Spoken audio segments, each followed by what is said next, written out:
दोस्तों आज की इस वीडियो में हम आपको ले जाने वाले हैं रामेश्वरम की यात्रा पर। भगवान राम के नाम पर रामेश्वरम रामायण काल का एक जीवांश स्मरण है। दोस्तों रामेश्वरम मंदिर तमिलनाडु राज्य के रामनाथपुर जिले में स्थित है और हिंदुओं का एक प्रमुख तीर्थ स्थल भी है, जिसे 4 धामों में से एक धाम माना जाता है। इस मंदिर में स्थापित शिवलिंग 12 ज्योतिर्लिंगों में से एक है। जिस प्रकार उत्तर भारत में काशी का महत्व है, ठीक उसी प्रकार दक्षिण भारत में रामेश्वरम का महत्व है। रामेश्वरम हिंद महासागर और बंगाल की खाड़ी से चारों ओर घिरा हुआ एक द्वीप है। तो दोस्तों अगर आप भी रामेश्वरम की यात्रा करना चाहते हैं तो यह वीडियो आपके बहुत ज्यादा काम आने वाली है, क्योंकि इस वीडियो में हम आपको रामेश्वरम यात्रा से जुड़ी सारी जानकारी देने वाले हैं। जैसे आपको रामेश्वरम कब जाना चाहिए, कैसे जाना चाहिए, बस ट्रेन या फ्लाइट का खर्चा क्या होगा, वहाँ रहने और खाने का कितना खर्चा आएगा, और साथ ही साथ हम आपको बताएंगे कौन कौन से मंदिरों के दर्शन आपको करना है और दर्शन करने में आपका सबसे सस्ता और आसान तरीका क्या होगा, और वीडियो के लास्ट में बताएंगे आपका इस टूर प्लान में कुल खर्चा कितना आएगा। तो चलिए सबसे पहले बात कर लेते हैं आप रामेश्वरम पहुंचेंगे कैसे।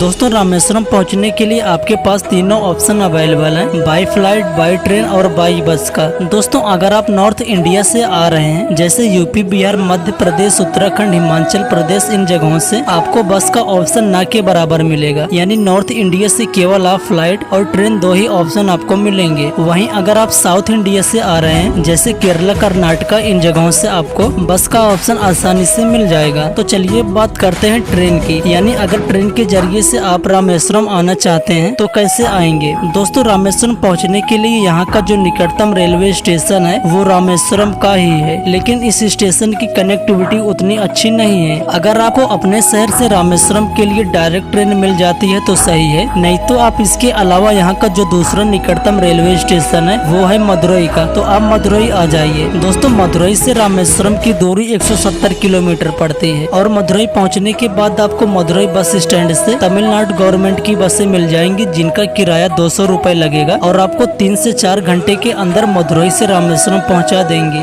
दोस्तों रामेश्वरम से जो मदुरई का सफर है वो बेहद ही शानदार और खूबसूरत नजारों से आपको रूबरू कराएगा और रास्ते में आपको पंबन ब्रिज भी देखने को मिलेगा, जो समुद्र के बीचों बीच बना हुआ है। और जब पंबन ब्रिज से ट्रेन होके गुजरती है तो बड़ा ही मनोरम दृश्य लगता है। दोस्तों आप चाहें तो बाई बस मदुरई से रामेश्वरम जा सकते हैं। बस का किराया 200 रुपए से लेकर 250 रुपए तक लगता है। इसके अलावा अगर आप चाहें तो मदुरई से बाई ट्रेन भी जा सकते हैं, जिसमें आपको दुनिया के सबसे खतरनाक ट्रेन यात्रा का अनुभव भी मिलेगा। तो चलिए दोस्तों इसी के साथ आप बात करते हैं फ्लाइट की। यानी फ्लाइट के जरिए से अगर आप रामेश्वरम आना चाहते हैं तो कैसे आएंगे। दोस्तों रामेश्वरम का निकटतम एयरपोर्ट मदुरई में है और यहाँ से रामेश्वरम की दूरी 170 किलोमीटर पड़ती है। दोस्तों मदुरई एयरपोर्ट पहुंचने के बाद आपको फिर वही बस या ट्रेन के जरिए से पंबन ब्रिज होते हुए रामेश्वरम पहुंच जाना है। तो दोस्तों अब हम लोग रामेश्वरम पहुंच चुके हैं। रामेश्वरम पहुंचने के बाद सबसे पहले हमको होटल या गेस्ट हाउस देखना पड़ेगा, जहां पर आप अपना स्टे कर सकें। दोस्तों रामेश्वरम में आपको रुकने के लिए बहुत सारे होटल, धर्मशाला, लॉज का ऑप्शन मिल जाएगा। पहले बात करते हैं धर्मशाला की। दोस्तों रामेश्वरम में आपको मंदिर के इर्द गिर्द 1 या 2 किलोमीटर के अंदर ही बहुत सारी धर्मशालाएं मिल जाएंगी, जिनका किराया 200 रुपए से लेकर 250 रुपए प्रति बेड होता है और बेड आपको आसानी से मिल जाएगा। ये सबसे सस्ता ऑप्शन होता है। दोस्तों दूसरा ऑप्शन हमारे पास है लॉज का। यहाँ पर आपको 300 रुपए से लेकर 400 रुपए में आसानी से बेड मिल जाएंगे। दोस्तों इसी के साथ हमारे पास तीसरा ऑप्शन होता है प्राइवेट होटल का, जिसमें आपको रूम 700 रुपए से लेकर 800 रुपए में मिल जाएंगे। ये रूम आप ऑनलाइन और ऑफलाइन दोनों तरीके से बुक कर सकते हैं। तो चलिए दोस्तों अब बात करते हैं खाने की। दोस्तों यहाँ पर आपको ज्यादातर फूड साउथ इंडियन ही मिलेंगे। यहाँ पर आपको शुद्ध शाकाहारी भोजन 100 रुपए से लेकर 150 रुपए तक मिल जाएगा। तो दोस्तों ये तो हो गई हमारे खाने पीने और रहने की बात। तो चलिए अब बात करते हैं दर्शन की। यहाँ पर आपको दर्शन कैसे करना है इसके बारे में। दोस्तों रामेश्वरम का जो मंदिर है वो है श्री रामनाथ स्वामी मंदिर, जो भगवान शिव को समर्पित है। यहाँ पर आपको 2 शिवलिंग देखने को मिलेंगे और ये भगवान शिव के 12 ज्योतिर्लिंगों में से एक माना जाता है। और दोस्तों इस मंदिर में जो गलियारा है, यानी कि जो कॉरिडोर है, वो दुनिया का सबसे लंबा कॉरिडोर है। दोस्तों रामनाथ स्वामी मंदिर में दर्शन करने से पहले आपको मंदिर के बाहर बना है अग्नि तीर्थम, यहाँ पर आपको स्नान करना है। अग्नि तीर्थम के बारे में एक मान्यता है, जब भगवान श्री राम लंका से रावण का वध करके लौटे थे तो अग्नि तीर्थम के पास उन्होंने स्नान किया था और भगवान श्री राम के स्पष्ट करने की वजह से यहाँ की समुद्री लहरें भी एकदम शांत हो चुकी हैं। दोस्तों अग्नि तीर्थम में स्नान करने के बाद आपको मंदिर प्रांगण प्रांगण में प्रवेश करना है। यहाँ पर आपको 22 कुंड देखने को मिलेंगे। इन सभी 22 कुंडों में आपको स्नान करना है। ये जो 22 कुंड बने हुए हैं, यहाँ पर मंदिर ट्रस्ट की तरफ से सेवागढ़ लगे रहते हैं जो आपके ऊपर जल डाल देंगे। तो दोस्तों स्नान करने के बाद आपको दर्शन करना है। और दोस्तों ध्यान रहे, स्वामी रामनाथ मंदिर में दर्शन करने का जो टाइमिंग है वो सुबह 11 बजे से लेकर दोपहर 1 बजे तक और शाम 3 बजे से लेकर रात 8 बजे तक है। तो चलिए अब बात करते हैं स्वामी रामनाथ मंदिर देखने के बाद आप यहाँ कौन कौन से मंदिर देखने और जा सकते हैं। दोस्तों इसके बाद आप वहाँ से कोथंद रामा स्वामी मंदिर जा सकते हैं जो कि रामेश्वरम से 13 किलोमीटर की दूरी पे पड़ता है। इस मंदिर को रावण के छोटे भाई विभीषण का निवास स्थान माना जाता है। ऐसा कहा जाता है जब रावण के अपमानित करने के बाद विभीषण श्री राम की शरण में आए थे तो यहीं पे वो निवास किया करते थे। इस मंदिर की मुख्य मूर्ति को श्री राम को धनुष के आकार में चित्रित किया गया है। दोस्तों इसके बाद आप वहां से पंचमुखी हनुमान मंदिर जा सकते हैं। यह मंदिर रामेश्वरम से केवल 2 किलोमीटर की दूरी पे पड़ता है। यह मंदिर हनुमान जी के 5 रूपों के लिए प्रसिद्ध है। इस मंदिर के बारे में ऐसा कहा जाता है जब पाताल लोक का राजा अहिरावण भगवान राम और लक्ष्मण को पाताल लोक लेके गया था, फिर जब हनुमान जी उनकी खोज में निकले थे तो उन्हें पता चला कि अहिरावण का जो जीवन है वो अलग अलग दिशाओं में रखे हुए 5 दीपकों में है। इन 5 दीपकों को एक साथ बुझाकर ही अहिरावण को मारा जा सकता था, इसलिए हनुमान जी ने पंचमुखी रूप धारण किया था। दोस्तों इस मंदिर के बाहर आपको एक पत्थर देखने को मिलेगा जो कि आज भी पानी में तैरता है और ये वही पत्थर है जिससे राम सेतु का निर्माण किया गया था। दोस्तों इसके बाद आप रामेश्वरम की सबसे प्रसिद्ध जगह धनुषकोडी जा सकते हैं। धनुषकोडी रामेश्वरम से 20 किलोमीटर की दूरी पर स्थित एक छोटा सा गाँव है जिसे लास्ट लैंड ऑफ इंडिया के नाम से जाना जाता है। यह भारत का आखिरी गाँव है क्योंकि इसके बाद से समुद्र की शुरुआत हो जाती है। दोस्तों धनुषकोडी वही जगह है जहाँ पर भगवान श्री राम ने लंका जाने के लिए राम सेतु का निर्माण करवाया था। यहाँ से लंका की दूरी महज 31 किलोमीटर शेष रह जाती है। दोस्तों ये जगह बहुत ही खूबसूरत है। यहाँ पर आपको एक तरफ बंगाल की खाड़ी देखने को मिलेगी, वहीं दूसरी तरफ आपको अरब सागर देखने को मिलेगा। दोस्तों इसके बाद आप वहाँ से लौटकर कलाम नेशनल मेमोरियल जा सकते हैं। कलाम नेशनल मेमोरियल भारत के प्रख्यात वैज्ञानिक डॉक्टर APJ अब्दुल कलाम के सम्मान में बनाया गया है। इस स्मारक में अब्दुल कलाम का एक प्रभावशाली संग्रह है जिसमें मिसाइलों की प्रतिकृतियां और पोखरण परमाणु के परीक्षण के बारे में हमको जानकारी मिलती है। दोस्तों ये मेमोरियल बिल्कुल फ्री ऑफ कॉस्ट है। इसको देखने के लिए आपको किसी भी तरह का कोई टिकट लेना नहीं पड़ेगा। दोस्तों इसके बाद आप वहाँ से अरियामन बीच जा सकते हैं। अरियामन बीच की लंबाई 2 किलोमीटर है जिसे कोसी बीच के नाम से भी जाना जाता है। कोमल लहरों और स्वच्छता के कारण ये समुद्र तट दोस्तों और परिवार के साथ पिकनिक मनाने के लिए बेहद ही शानदार जगह है। दोस्तों वहाँ से लौटने के बाद आप सी वर्ल्ड एक्वेरियम जाना बिल्कुल भी मत भूलिएगा। सी world aquarium Rameswaram bus stand के ठीक सामने एक लोकप्रिय आकर्षण है जो कि समुद्र जीवन का एक शानदार संग्रह है जहाँ पर आपको शार्क, झींगा मछली और ऑक्टोपस इत्यादि देखने को मिलेंगे। यहाँ पर आप शंख से बनी हुई वस्तुओं को भी खरीद सकते हैं। तो दोस्तों यही थी कुछ प्रसिद्ध जगह रामेश्वरम में घूमने के लिए। तो चलिए अब बात करते हैं रामेश्वरम आपको कब और कितने दिनों के लिए जाना चाहिए। दोस्तों रामेश्वरम जाने के लिए जो बेस्ट टाइम है वो होता है अक्टूबर से लेकर मार्च तक। दोस्तों रामेश्वरम की यात्रा आपकी 2 दिनों में कंप्लीट हो जाएगी, जिसमें पहले दिन आप सभी मंदिरों के दर्शन कर लेंगे और दूसरे दिन आप वहां से धनुषकोडी के लिए जाएंगे। तो चलिए बात करते हैं रामेश्वरम घूमने के लिए आप किस साधन का उपयोग करेंगे। दोस्तों रामेश्वरम घूमने के लिए आप वहाँ पे एक ऑटो बुक कर लीजिए जो आपको 800 रुपए से 1000 रुपए में सभी मंदिरों के दर्शन करवा देगा। तो अब बात करते हैं रामेश्वरम ट्रिप में आपका कुल खर्चा कितना आएगा। दोस्तों रामेश्वरम की इस 2 दिन ट्रिप में आपका धर्मशाला का खर्चा 600 रुपए के आसपास हो जाएगा।